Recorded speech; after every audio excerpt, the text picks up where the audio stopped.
Peter, Okay. are you introducing? I'm doing that. Yeah, I'm honored to do it. And I'm delighted to do it. I heard Dr. Vogt at the German Psychohistorians last year, and I immediately thought, we got to hear this man. We got to have him come to our video conference. He's a psychologist. He is a psychotraumatologist. He's a psychoanalyst. Specializes in individual and group therapy and private practice since 1992. Imagine that. He has been very active in the field, even in many different organizations. And I won't go through all of the different things that he has done, but important is that in 2002, he and his wife founded the Trauma Institute in Leipzig, and they are at it all the time. And he is daily, it seems like, working except on weekends. And so now they're also organizing international conferences, and he speaks in Europe, all of Europe, and in England or Great Britain and in Russia. The societies that he's been most active in is the German Psychohistorical Society. As a matter of fact, last year or the year before, he proposed the interesting title, and now we slid to the right. And I thought that's one of the most interesting titles we've had for that conference in a long time. He's also in the International Society for the Study of Trauma and Dissociation and the Central German Institute of Psychoanalysis. He's got honors in these organizations. The latest book, which came out this past year, is Transgenerational Violence, Why Untreated Trauma Can Lead to Family Tyranny and Social Extremism. It's in German. However, there are some books in English, two of them, as a matter of fact. One of them came out in 2022, Confusion, Splitting, and Dissociation, a Man-Made Psychotrauma, Dissociative Identity Disorders in Various Forms of Treatment and Various Forms of Treatment. And then another one in 2019, I love this title, The Traumatized Memory, Projection, and Resistance, How Traumatic Stress Encrypts Itself in the Body, Behavior, and Soul, and How We Detect It. They also have a podcast. Can you imagine this? Traumatology for everyone. Dr. Vogt can be reached, ralf-vogt.com. And, well, we welcome you very much to this conference, and you're going to see the title in a second, Transgenerational Projection of Violence as a Background for Personality Disorders. Those of you who are in the audience, please turn off your voice so that we don't have interference from other things and we can really hear. Welcome. Thank you. Thank you, Mr. Peter Petschauer, for the very warm introduction and the invitation to your conference. It's an honor to speak here. And unfortunately, I could not take part earlier because my grandchildren are here. But I want to discuss the topic transgenerational introjects. I cannot read, I see my slides. Ina will do my slideshow from US. Ina, do you do this? Aha.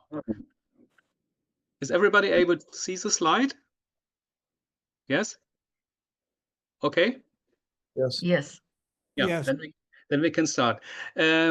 To hold on in the 35-minute presentation, I will not read all the text of the slides. I give a summary, and I gave Peter Petschauer and the others the right that everybody of the conference can read the slides slowly. That is for afterwards when you have interest and time to read them clearly. Please, the next. I will start. Please, the next slide, Ina. Would you do it? Yeah, I will start with Sigmund Freud and Albert Einstein. Albert Einstein asked Sigmund Freud in 1932, what can one do against the looming danger of war? Freud, a quarter year later, answered, killing an enemy is satisfying and instinctive inclination. Humans as a subject are subject to drive, to hate, and to destroy. They would be a desire for aggression and destruction. War is an expression of destructive instinct, particularly unavoidable. That is not our opinion, but it is not necessary that we read this. And now this, please, the next slide. We know today, in terms of survival, aggression and individuals' investment pattern, and thus serves the purpose of defense. But aggression as a mode of attack in the sense of expansive, hostile, destructive external aggression is primarily an acquired pattern, which is characterized by perpetrator transferences, perpetrator introjects, and perpetrator attachment. I will today only focus to perpetrator introjects. The other parts, I will show you the books where these titles are in. Please, the next slide. One is Perpetrator Introjects from 2012. This book I wrote with German contributors and also with a lot of American friends when I was in Chicago and Texas and also in Boston. And we made this book together in the conference in Germany. And there you can read the first steps of this topic, perpetrator introjects. Next slide, please. Yeah, our model has a name, SPIM30. That means in a long version, somatic, SP, psychological interactional model for dissociative complexly traumatized patients in standard version number 30. Somatic, body-oriented, psychological is clear. Interactional means that we all behavior and interact and disturbances explain by interactions, clearly. Very analytical. And standard version number 30, yes, you can show the next slide, is right. Next slide, this is the book. This is also printed in English. Means that we all want to reform the psychotherapy, that the version number 30 is after number 20, number 10, and so on for the former time. We need more changes in psychotherapy and modern psychoanalytical thinking. Yes, please, next slide. Perpetrator transference. What does that mean? In one sentence, this is special, heavy, severe transference. When we talk to our patients, patients are not able to have better insight. They avoid to understand what happens. They are more suspicious. They go around. They go more in distance. Yeah, they are against us. As a transference is not to solve. Perpetrator attachment is likely that people have relationships to people which hurt them. They go back to people, but they have bad experiences, but they have to go back. They go they go irrational to them. Irrational behavior. And also perpetrator introjects that are introjects, also insights, like Ferenczi said in 1909, that the things are under the conscious, but when I feel what I do, I feel it's against my value. I don't want to do this. And after my behavior, I feel ashamed. Or I have other explanations, with self-explanation. Yes, I had to do it because my child was so loud or whatever.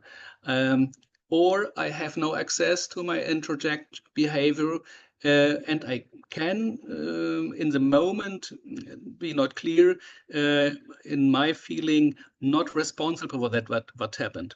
Also, I'm not on board during I do this. Heavy, severe level of attitudes. Please, next slide. Peter mentioned traumatized memory. In this book, we started to understand how difficult are the clusters in the brain and the memory, how we store our knowledge. Please, next slide. It is also in English and also as an ebook. Yes. In our memory, we have a mixture between what we, if you are the victims, this inferior and superior person, we distinguish this in the interaction scene. We have the knowledge what we did, we have the knowledge what the other did, and what the ignorant environment did or did not, also the people around the scene. In the box, please, next slide. And the next. I only want to focus to the box. There you find, if it is easy for you to understand, and you have not so much traumatized experience, then you have knowledge what happened, or something like this, more or less not a problem. The next box is not so important.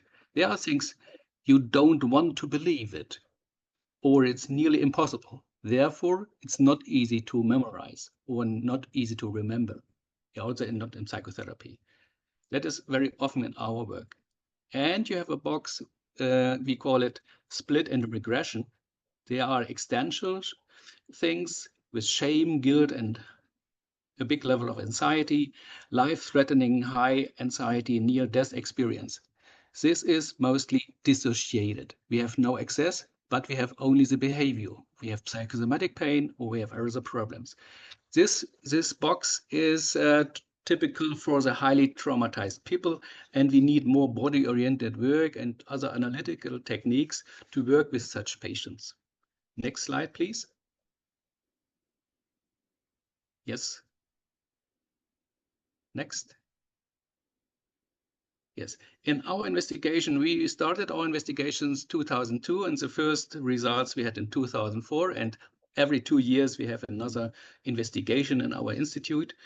Nearly one-third of our patients have normal PTSD with smart depressive behavior.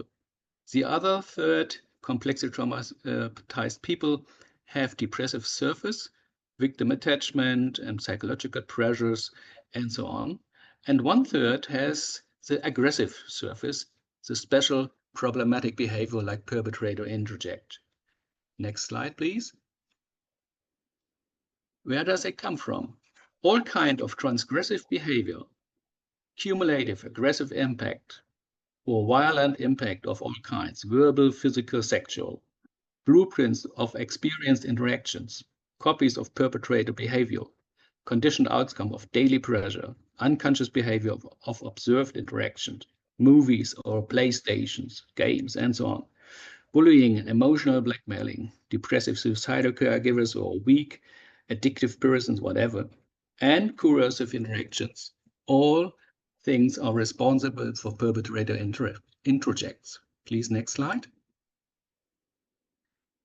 Yes, you see, you can have such impacts from one trauma scene or from daily hazards and long-term cumulative behavior experiences. Please, next slide. Number one, the peri-traumatic scene. That means during a traumatic scene, you lose the control of an interaction. From a special point of pressure, you cannot control who said this, who said what, who did what, and so on. You are not able to memorize all the things. You have fragmented memory processes. And you change the view of the scene. Sometimes some seconds you feel and see what you did, some seconds you feel what the other did, but you are not able any longer because of the dissociative power, and your brain is not able to control it, that you change the mind, you change the position of awareness. That is what from 2012, we had more case examples. You can read that in English too. As you see here, as a small man in the brain of the perpetrator, you see through the eyes to yourself. You speak to the voice of the perpetrator to yourself. You beat yourself with the fist of the perpetrator of yourself. It seems like this. It's an artificial, but it is a scientific thing that introspection of very good trained traumatized patients gave us a knowledge, and also my wife and myself had sometimes experiences of this, that you change the position of awareness. And this is a problem of introjection. That is because people say that is irrational or we are crazy because it is not normal to see you from outside, to see you not self as a person, that you have the hate of the other. Why do you have this? Yeah? Okay, next slide. Better to understand for people is what they have from daily behavior. For instance, by religion, you get something from the roots, if it's Islam, or is it a Christian or Catholic, whatever. You have an impact by this sentence by sentence, or you have your shoutings. what you have to do, instructions, or you're in a school. You have also, we call this in Germany, black education, yeah, the old tradition style with violence. Or you have taboos, or you have to carry, you have to track the carriage from your grandparents and so on, yeah. Or you are the wisdom of struggles of the parents, yeah, that also makes impacts and also introjections. Or you have experience of war, of refugee, of stress of all kind. So, next slide, please. Yeah, there are some transgenerational sentences, what we heard in psychotherapy, and we also translated this in your language and compared it. Sometimes they are nearly the same, sometimes a little bit other in German and in America. Also, one is, what doesn't kill us makes us stronger. Boys don't cry.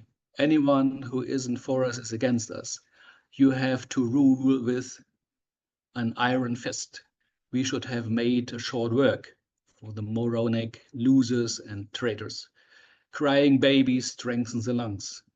You have to break the children's will early on, otherwise they will dance around you. A blow to the back of the head increases ability to think. If you ask the people why they talk this, they are often smiling. They are, yeah, no, it's not my really opinion, but I only say this. When you start, okay, then stop talking this. They can't stop this. They have it. They have it in the unconscious, they have it in the implicit memory, and they do it. If they are under stress, the introject energy of behavior occurs very strong and often if you have stress, if you are aggressive, if you have no time. In these special situations, the introject behavior is more and more directing your behavior. Next slide, please. Now we go a small jump to the neurobiology.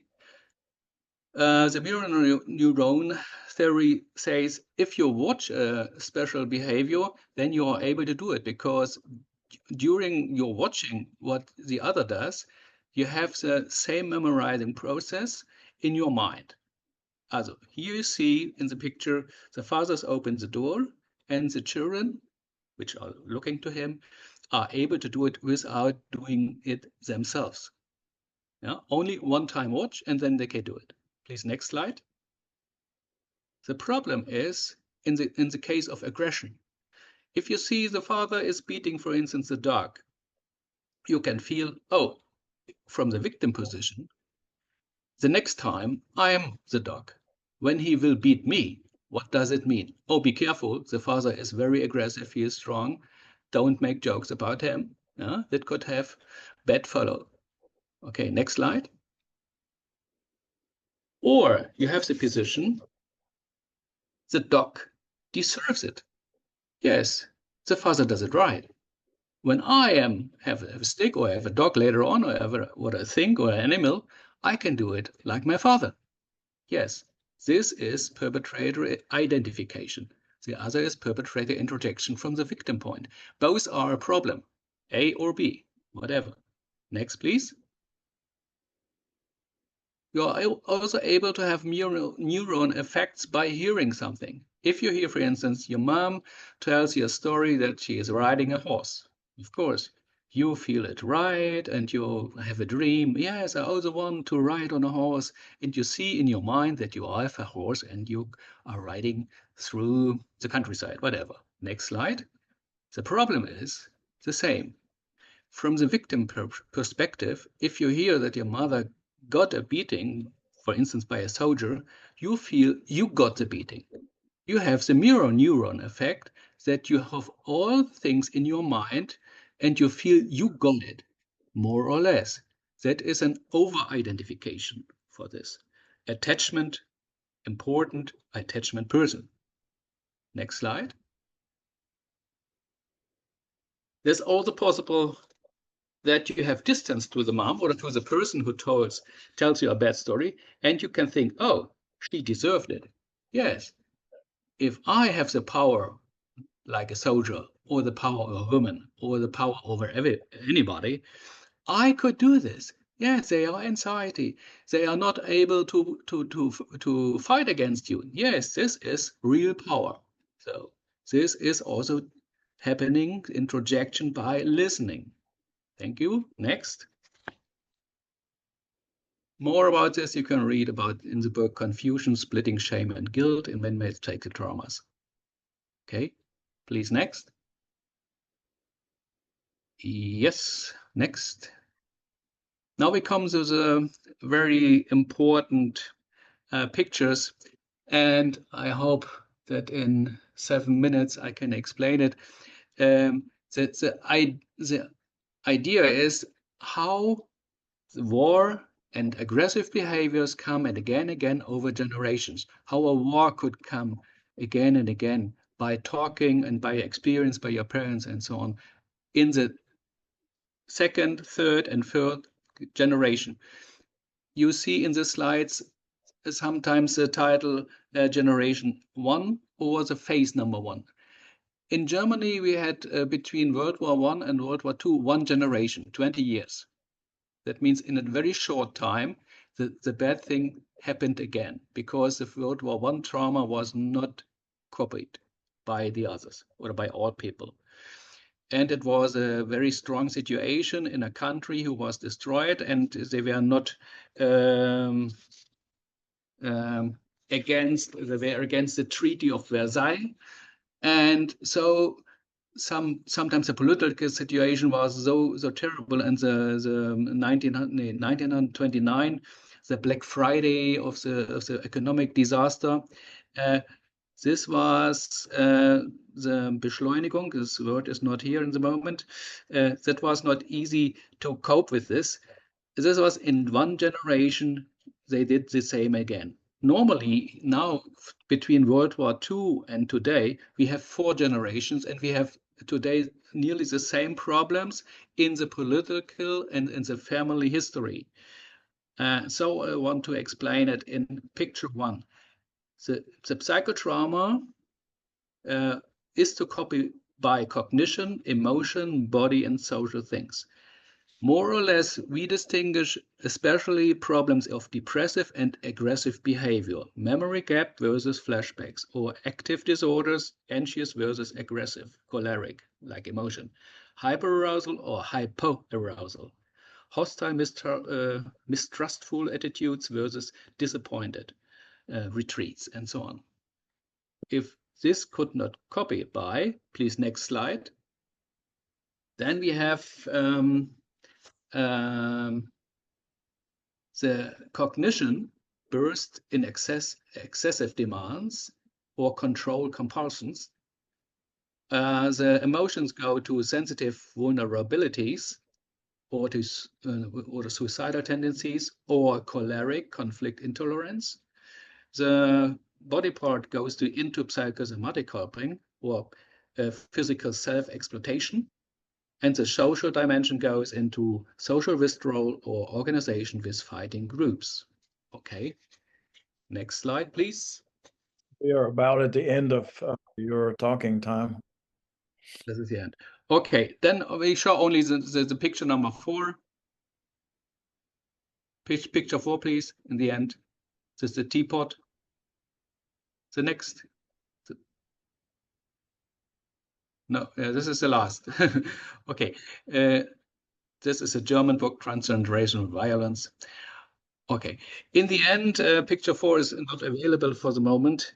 Then I want to explain this step by step. Yes, the next is the 4 yeses.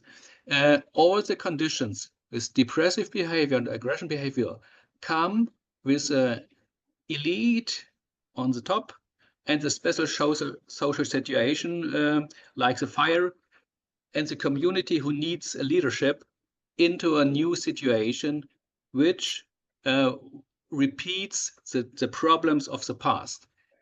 In 4 generations, you have the same problems because you forget what the war was, you forget what they had, what they suffered from, and so on. And you have not the success what they did. Also, the last election in Germany, especially young people elected the right wings, and people like me, as a one generation after the World War, we had the old Social Democrats and other parties in our election.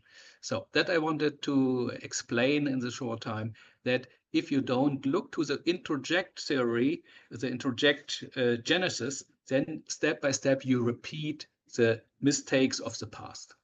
Thank you so much for your attention.